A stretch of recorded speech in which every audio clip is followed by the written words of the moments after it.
ओम शांति। आज बाप दादा के 22 जुलाई 2021 के ईश्वरीय महावाक्य हैं। मीठे बच्चे, वृक्षपति बाप ने तुम बच्चों पर बृहस्पति की दशा बिठाई है। अभी तुम अविनाशी सुख की दुनिया में जा रहे हो।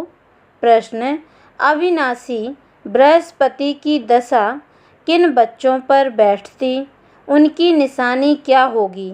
उत्तर: जो बच्चे जीते जी देह के सब संबंधों को त्याग अपने को आत्मा निश्चय करते, ऐसे निश्चय आत्मिक बुद्धि वाले बच्चों पर बृहस्पति की दशा बैठती है। उनके ही सुख का गायन है कि अतीन्द्रिय सुख गोप गोपियों से पूछो, उनकी खुशी कभी भी गुम नहीं हो सकती। गीत। ओम नमो शिवाय। ओम शांति। बच्चों ने बाप की महिमा सुनी। आज के दिन को कहा ही जाता है वृक्षपति डे, जिसको मिलाकर कहा है बृहस्पति। इनको ही गुरुवार भी कहा जाता है। न सिर्फ गुरुवार परंतु सतगुरुवार बंगाल में बहुत मानते हैं। गाया जाता है मनुष्य सृष्टि का बीज रूप, इसलिए वृक्षपति कहते हैं। बीज ठहरा तो पति भी ठहरा। वृक्ष के बीज को बाप भी कहेंगे। उनसे वृक्ष उत्पन्न होता है। यह मनुष्य सृष्टि रूपी झाड़, इनका बीज ऊपर में है। तुम जानते हो हम बच्चों पर अब अविनाशी वृक्षपति की दशा है, क्योंकि अविनाशी स्वराज्य मिल रहा है। सतयुग को कहा ही जाता है अविनाशी सुखधाम, कलयुग को कहा जाता है विनाशी दुखधाम। अभी दुखधाम का विनाश होना है, सुखधाम अविनाशी है। आधा कल्प चलता है जो अविनाशी वृक्षपति स्थापन कर रहे हैं। बच्चों को सर्विस के लिए पॉइंट्स नोट करनी है। प्रदर्शनी में यह पॉइंट्स मुख्य समझाने की हैं, क्योंकि मनुष्य तो कुछ भी जानते नहीं, बरोबर यह है ज्ञान। अब बाप यह ज्ञान देते ही हैं नई और पुरानी दुनिया के बीच में। फिर यह प्रायः लोप हो जाता है। देवताओं को यह ज्ञान नहीं होता है। अगर यह चक्र का ज्ञान हो तो फिर राजाई में मजा ही ना आए। अभी भी तुमको ख्याल होता है ना, क्या राज्य लेकर फिर हमारी यह हालत होगी? परंतु यह तो ड्रामा बना हुआ है, चक्र को फिरना ही है। वर्ल्ड की हिस्ट्री ज्योग्राफी रिपीट हो रही है। कैसे रिपीट हो रही है यह तुम बच्चे जानते हो। यह है मनुष्य सृष्टि। तुम्हारी बुद्धि में मूल वतन का झाड़ भी है। सेक्शन सबका अलग अलग है। यह बातें कोई की बुद्धि में कभी नहीं होंगी। कोई शास्त्रों में तो यह लिखी हुई नहीं है। हम आत्मा असुल शांति धाम की रहवासी हैं, अविनाशी हैं, कब विनाश को नहीं पाते। वह समझते हैं बुदबुदा पानी से निकल फिर उसमें मिल जाता है। तुम्हारी बुद्धि में सारा राज है। आत्मा अविनाशी है, जिसमें सारा पाठ नूंदा हुआ है। यह चक्र का नॉलेज कोई शास्त्रों में नहीं है, बल कहाँ कहाँ स्वास्थ्य का भी दिखाते हैं। चक्र की सिर्फ ऐसे ऐसे लकीर लगा देते हैं, जिससे सिद्ध होता है अनेक धर्म थे। बाप ने समझाया है मुख्य धर्म और शास्त्र हैं 4। सतयुग त्रेता में तो कोई धर्म स्थापन होता नहीं, ना वहाँ कोई धर्म शास्त्र होता है। यह सब द्वापर से शुरू होते हैं। फिर देखो कितनी वृद्धि होती है। अच्छा, गीता कब सुनाई गई? बाप कहते हैं मैं कल्प के संगम युगे ही आता हूँ। उन्होंने फिर कल्प अक्षर निकाल सिर्फ संगम युगे युगे लिख दिया है। वास्तव में संगम युगे और कोई धर्म स्थापन नहीं करते हैं। ऐसे नहीं कि त्रेता के अंत द्वापर के आदि के संगम पर इस्लामी धर्म स्थापन हुआ। नहीं, कहेंगे द्वापर में स्थापन हुआ। यह संगम का सुहावना समय है, जिसको कुंभ कहते हैं। कुंभ संगम को कहा जाता है। यह है आत्मा और परमात्मा के मिलन का संगम। यह रूहानी मेला संगम पर ही होता है। उन्होंने पानी की गंगा का नाम बाला कर दिया है। ज्ञान सागर पतित पावन को जानते ही नहीं। उसने कैसे पतित दुनिया को पावन बनाया, कोई शास्त्रों में है नहीं। अब तुम बच्चों को बाप कहते हैं, माँ में कम याद करो, देह के सब धर्म त्यागो। किसको कहते हैं? आत्माओं को। इसको कहा जाता है जीते जी मरना। मनुष्य शरीर छोड़ते हैं तो देह के सब संबंध छूट जाते हैं। बाप कहते हैं, जो भी देह के संबंध हैं वह सब छोड़ अपने को आत्मा निश्चय करो। निश्चय आत्मिक बुद्धि बनो। जितना जास्ती याद करेंगे तो बृहस्पति की दशा होगी। जांच करो, हम शिव बाबा को कितना याद करते हैं। याद से ही कट निकलती जाएगी और तुमको खुशी होगी। तुम महसूस कर सकते हो हम आत्मा कितना बाप को याद करते हैं। अगर हम याद करेंगे तो कट भी कम निकलेगी, खुशी भी कम रहेगी, पद भी कम पाएंगे। आत्मा ही सतो रजो तमो बनती है, इस समय का ही गायन है। गोप गोपियों के अतीन्द्रिय सुख का और कुछ भी याद नहीं पड़ता है सिवाय बाप के, तभी खुशी का पारा चढ़ेगा। हमारे ऊपर बृहस्पति की दशा अथवा सतगुरु की दशा है। फिर कभी खुशी गुम हो जाती है तो कहते हैं बृहस्पति की दशा बदल राहु की बैठी है। कोई बहुत साहूकार होते हैं, कोई सट्टा लगाया, यह दिवाला निकला।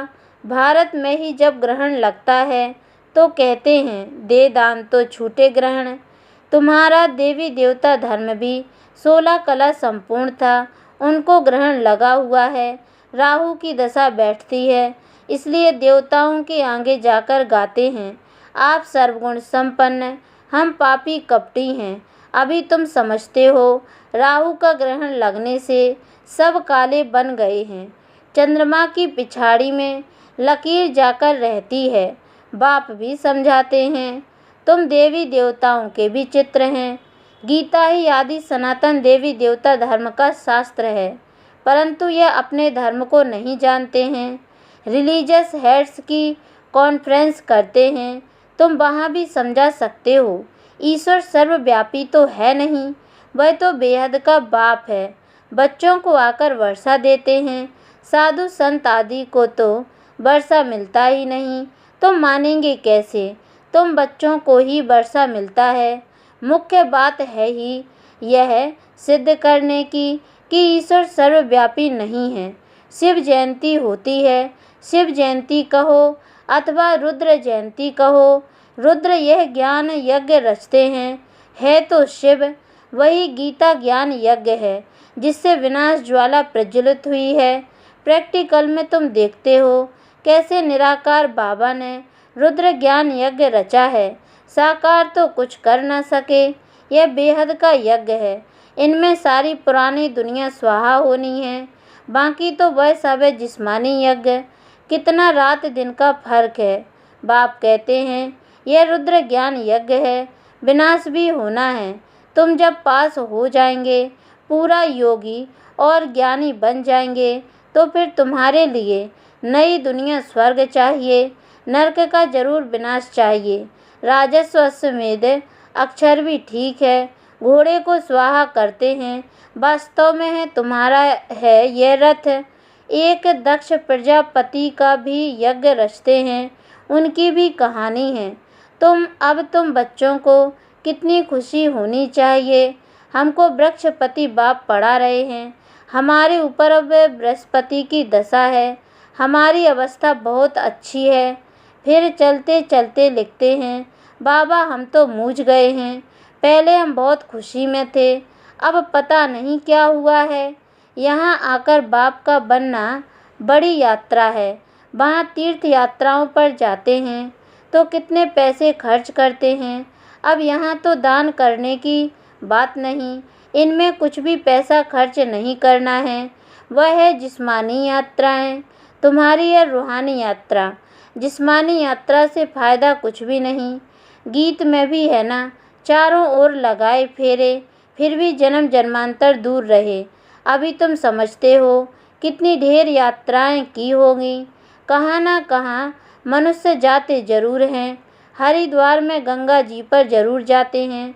पतित पावनी गंगा समझते हैं ना। अब वास्तव में तुम हो सच्ची सच्ची ज्ञान गंगाएं तुम्हारे पास भी बहुत आकर ज्ञान स्नान करते हैं। बाबा ने समझाया है, सतगुरु एक ही है, सर्व का सद्गति दाता, सिवाय एक के सतगुरु के और कोई गुरु नहीं। बाप कहते हैं, मैं तुमको कल्प कल्प संगम युग पर आकर सद्गति दे पुजारी से पूज्य बनाता हूँ, फिर तुम पुजारी बन दुखी बन जाते हो। यह भी अभी पता पड़ा है। बरोबर हमारा आधा कल्प राज्य चलता है, फिर द्वापर में हमसो देवी देवता वाम मार्ग में चले जाएंगे।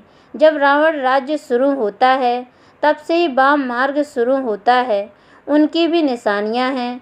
जगन्नाथ के मंदिर में जाओ तो अंदर काली मूर्ति है, बाहर में देवताओं के गंदे चित्र हैं। उस समय अपने को भी थोड़े ही समझ में आता था कि क्या है। भिखारी मनुष्य भिखारी दृष्टि से देखेंगे तो समझते थे देवताएं भी भिखारी थे। यह लिखा हुआ है, देवताएं वाम मार्ग में जाते हैं। ड्रेस भी देवताओं की दी है। यहाँ भी देलवाड़ा मंदिर में जाओ तो ऊपर में स्वर्ग लगा हुआ है, नीचे तपस्या में बैठे हैं। इन सब राजों को और कोई जानते नहीं हैं। बाबा का तो अनुभवी रथ है ना। तुम बच्चे अब समझ रहे हो, आत्माएं और परमात्मा अलग रहे बहुकाल। तुम जो पहले अलग हुए हो, फिर तुम ही आकर पहले मिलते हो। सतयुग का फर्स्ट प्रिंस है श्री कृष्ण। कृष्ण का बाप भी तो होगा ना। कृष्ण के माँ बाप का इतना कुछ दिखाते नहीं हैं, सिर्फ दिखाते हैं माथे पर रखकर नदी से उस पार ले गया। राजाई आदि कुछ नहीं दिखाई है। उनके माँ बाप की महिमा क्यों नहीं है, अभी तुम जानते हो। इस समय कृष्ण की आत्मा ने अच्छी रीति पढ़ाई पढ़ी है, जिस कारण माँ बाप से भी ऊंच पद पाया है। तुम समझते हो, हम श्री कृष्ण की राजधानी में थे, स्वर्ग में तो थे ना। फिर हम चंद्रवंशी बने, अब फिर सूर्यवंशी बनने के लिए श्रीमत पर चल पावन बन, पावन दुनिया के मालिक बनेंगे। हर एक अपनी अवस्था को देख सकते हो। अगर हम इस समय शरीर छोड़ दें तो किस गति को पाएंगे, हर एक समझ सकते हैं। जितना बाप को याद करेंगे उतने विकर्म विनाश होंगे। मनुष्य के ऊपर कोई आफतें व दुख आता है, वह देवाला निकालते हैं तो साधुओं का जाकर संग करते हैं। फिर मनुष्य समझते हैं यह तो भगत आदमी है, ठगी थोड़े ही करेंगे। ऐसे भी 2-4 वर्ष में बहुत धनवान हो जाते हैं। उनके बहुत छिपे हुए पैसे होते हैं, हर एक अपनी बुद्धि से समझ सकते हैं। तुम्हारे में भी बहुत है जो बहुत कम याद करते हैं। इसलिए बाबा कहते हैं, अपना कल्याण चाहते हो तो अपने पास नोटबुक रखो, चार्ट नोट करो। हम सारे दिन में कितना समय याद में रहे। मनुष्य तो सारी जीवन की भी हिस्ट्री लिखते हैं। तुमको तो सिर्फ याद का चार्ट लिखना है, अपनी ही उन्नति है। बाबा को याद नहीं करेंगे तो ऊंच पद पा नहीं सकेंगे। विकर्म विनाशी नहीं होंगे तो ऊंच पद कैसे पाएंगे। फिर सजाएं खानी पड़ेंगी। मोचरा जो नहीं खाएंगे तो पद अच्छा मिलेगा। मोचरा खाकर फिर कुछ थोड़ा बहुत पद पाना वह क्या काम का। धर्मराज का मोचरा ना खाएं, बेइज्जती ना हो, यह पुरुषार्थ करना है। तुम देखते हो शिव बाबा बैठा रहता है, फिर धर्मराज भी है, तुमको सब साक्षात्कार कराते हैं। तुमने यह किया था, याद है। अब खाओ सजा। फिर उसी समय सजाएं उतनी ही खाते हैं जितनी जन्म जन्मांतर खाते हैं। पिछाड़ी में थोड़ा रोटी टुक्कड़ मिला, उससे क्या फ़ायदा। मूचरा तो नहीं खाना चाहिए। अपनी अवस्था की जांच करनी है। जैसे पोता मेल निकालते हैं, कोई 6 मास का, कोई 12 मास का, कोई तो रोज़ का भी निकालते हैं। बाप कहते हैं, तुम भी व्यापारी हो। कोई बिरला व्यापारी बेहद के बाप से व्यापार करे। धन नहीं तो तन मन तो है ना। उनको सराफा भी कहते हैं। मट्टा सट्टा करते हैं ना। तुम तन मन धन देते हो, रिटर्न में 21 जन्म के लिए कितना वर्षा पाते हो। बाबा, हम आपका हूँ, ऐसी युक्ति बताओ जो हमारी आत्मा और शरीर इन लक्ष्मी नारायण जैसा बन जाए। बाबा कहते हैं, मैं तुमको कितना गोरा बनाता हूँ, एकदम रूप ही बदल देता हूँ। दूसरे जन्म में तुमको फर्स्ट क्लास शरीर मिलेगा। तुम बैकुंठ में भी देखते हो, तुम जानते हो। ये मम्मा बाबा फिर लक्ष्मी नारायण बनेंगे। एम ऑब्जेक्ट भी दिखाते हैं। अब जो जितना पुरुषार्थ करे, अगर पुरुषार्थ पूरा नहीं करेंगे, धमपा मचाएंगे, तो अपना ही पद ही भ्रष्ट करेंगे। अच्छा, मीठे मीठे सिकी लदे बच्चों प्रति माता पिता बाप दादा का याद प्यार और गुड मॉर्निंग। रूहानी बाप की रूहानी बच्चों को नमस्ते। और हम रूहानी बच्चों की ओर से भी रूहानी माता पिता बाप दादा को याद प्यार और गुड मॉर्निंग बाबा नमस्ते। धारणा के लिए मुख्य सार है। पहली पॉइंट है, अपनी अवस्था की जांच स्वयं ही करनी है। अपने कल्याण के लिए डेली डायरी रखनी है, जिसमें याद का चार्ट नोट करना है। दूसरी पॉइंट, बेहद के बाप से सच्चा व्यापार करना है। अपना तन मन धन बाप हवाले कर 21 जन्मों के लिए रिटर्न लेना है। निश्चय बुद्धि बन अपना कल्याण करना है। वरदान, पहली श्रीमत पर विशेष अटेंशन दे। फाउंडेशन को मजबूत बनाने वाले सहज योगी भव। बाप दादा की नंबर 1 श्रीमत है कि अपने को आत्मा समझकर बाप को याद करो। यदि आत्मा के बजाय अपने को साधारण शरीरधारी समझते हो तो याद टिक नहीं सकती। वैसे भी कोई दो चीज़ों को जब जोड़ा जाता है तो पहले समान बनाते हैं। ऐसे ही आत्मा समझकर याद करो तो याद सहज हो जाएगी। यह श्रीमत ही मुख्य फाउंडेशन है। इस बात पर बार बार अटेंशन दो तो सहज योगी बन जाएंगे। स्लोगन, कर्म आत्मा का दर्शन कराने वाला दर्पण है, इसलिए कर्म द्वारा शक्ति स्वरूप को प्रत्यक्ष करो। ओम शांति।